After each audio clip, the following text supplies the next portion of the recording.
Good morning বন্ধুরা, কেমন আছো? আশা করি সবাই ভালো আছো, সুস্থ আছো। আমিও ভালো আছি। ঘুম থেকে উঠে পড়েছি, এখন চলে আসলাম ম্যাগি করতে। ছেলে যে ম্যাগি খাবে, তো ওই পাশে কথা বলতে পারছি না। বেশ ওই যে আলোটা জানলাতে না প্রচুর আলো আসছে, এই দেখবে, এইখানে দাঁড়ালে পারি না, আলো আলো লাগছে। তা এদিকে সোজা, এদিকে ম্যাগির জল বসিয়ে দিয়েছি। আর এই যে 3 প্যাকেট ম্যাগি নিয়েছি, এই 3 প্যাকেট ম্যাগি করে এখন খাবো। ছেলে খাবে, আমিও খাবো তার সাথে। তারপরে 7টা 8টার দিকে, 7টা সবে বাজে, এখন ঘড়িতে 7টাই বাজে। 8টা সাড়ে 8টার দিকে ভাত চাপিয়ে দেবো। ম্যাগিটা হয়ে গেছে, এই যে ম্যাগি। একটু স্যুপ স্যুপ রাখলাম, ছেলে বললো আজকে স্যুপ স্যুপ খাবো, তা আমিও খাবো স্যুপ স্যুপ। আর আমার স্যুপটাই বেশি ভালো লাগে, জানো তো।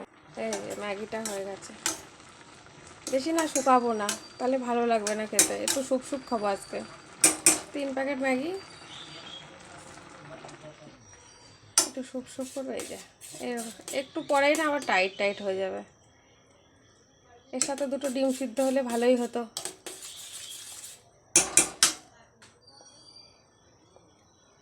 আছে ম্যাগি, এবার ওই ঘরে যাব। ফ্যানের তলায় না বসলে এখানে খাওয়া যাবে না।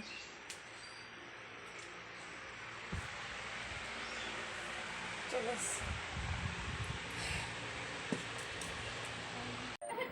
স্নান করে নিয়েছি, কাজকর্ম সেরে রান্নাও কমপ্লিট হয়ে গেছে।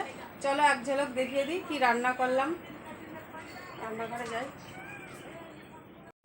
আজকে রান্না করেছি সবুজ সবুজ তরকারি, কাঁচা লঙ্কা দিয়েছি তো ওর জন্য সবুজ সবুজ হয়ে গেছে। আর এদিকটায় হচ্ছে আলু উচ্ছে ভাজা করেছি, আর এই পটল পনির করেছি।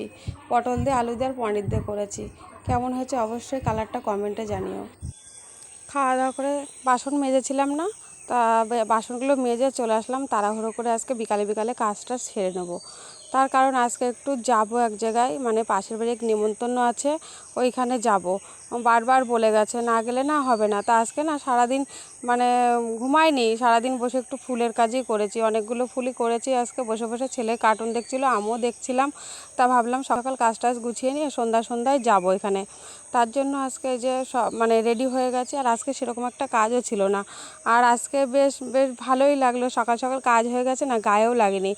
মানে অন্যদিন একটু কষ্ট হয়, আজকে কি মানে মানে কাজ করেছি ঠিকই, কিন্তু বুঝতেই পারলাম না কোন দিক দিয়ে কাজ করলাম, রান্না করলাম, কিভাবে কি করলাম বুঝতেই পারিনি, জানো তো। আর আজকে সময়টা বেশ ভালোই কেটেছে। ছেলে কার্টুন দেখছিল, আমিও টিভি দেখছিলাম ওর সাথে বসে বসে, কার্টুনও দেখছিলাম, একটু সিরিয়ালও দেখলাম বসে বসে। টিভি তো দেখাই হয় না, সময়ও পাই না দেখার। তা আজকে অনেকটা টাইম পেয়েছি, তা বসে বসে একটু কাজও করলাম। বিছানাটাও এদিকে যে গুছিয়ে নিচ্ছি, একটু বিছানাটা সারসাট করলাম। সারসাট না করলে না ভালো লাগে না। এদিকে একটু ঝেড়ে ঝুড়ে নিয়ে এবার হচ্ছে চলে আসবো, হচ্ছে ঘর ঝাড় দেবো। ঘর দোর ঝাড় টাড় দিয়ে তারপর হাত পা ধুয়ে রেডি হব। ঘরটা ঝাড় দিয়ে নিলাম। এই পাশটা একটু ভালো করে না পরিষ্কার না করলে হয় না। দুপুরেও একবার, দুপুরবেলাও একবার ঝাড় দিয়েছি স্নান করার আগে। তারপরেও যে এত ধুলো কোথার থেকে আসে কে জানে, মানে প্রচুর ধুলো হয়। এই আবার এখনই বিকাল হতে না হতে, বিকাল তো হয়ে গেছেই, এই আবার ঝাড় দিচ্ছি। এরপরে না আর একবারও ঝাড় পড়বে, যখন ছেলে যখন প্রাইভেট পড়াবো, মানে প্রাইভেট মানে পড়াতে বসবো, তারপরে ধরো পড়বে। তারপরে হয়তো আবারও একটু নোংরা টোংরা হলো, তখন আর একবার ঝাড় দিই। তারপর ঘরটা আবার শোয়ার সময় আর একবারও ঝাড় দিই। আমি ঝাড় দিয়ে তবে শুই, না পায়ে বালি বালি ওঠে তো, ওর জন্য আর হয় না। তাই এদিকে ঠাকুর ঘরটাও একটু পরিষ্কার করে ঝাড় দিয়ে নিলাম। তাড়াতাড়ি করছি, আবার যাবো তো। আমি রেডি হয়ে গেছি, ছেলে এখনও রেডি হয়নি, ছেলে রেডি হবে। এই যে রেডি হয়ে গেলাম, সব ওই যে সব কাজকর্ম গুছানো হয়ে গেছে, ঝাড়ঝুটো দেওয়া হয়ে গেছে, বিছানাও তোলা হয়ে গেছে। মানে বিছানায় বসে একটু কাজ করছিলাম তো। আজকে আর ঘুমাইনি, আজকে একটু যাব, পাশের বাড়ির নিমন্ত্রণ আছে, পাট দেবে, তাই পাটে যাব কীর্তন শুনতে। তা এখন প্রচণ্ড গরম, তাই এই শাড়িটাই পরলাম। শাড়িটা বের করে রেখেছিলাম, ধুয়ে দিয়েছি, তা ভাবছি আবার শাড়ি বের করবো, আছেই, আবার এটা পরেই যাই। এই যে এই শাড়িটা পরলাম,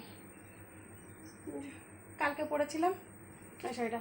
তাহলে চলো বন্ধুরা, ভিডিওটা তাহলে আজকে এই পর্যন্তই। কালকে নতুন ব্লগে তোমাদের সাথে দেখা হবে। আর অবশ্যই তোমরা লাইক, শেয়ার, কমেন্ট আর সাবস্ক্রাইবটা করো।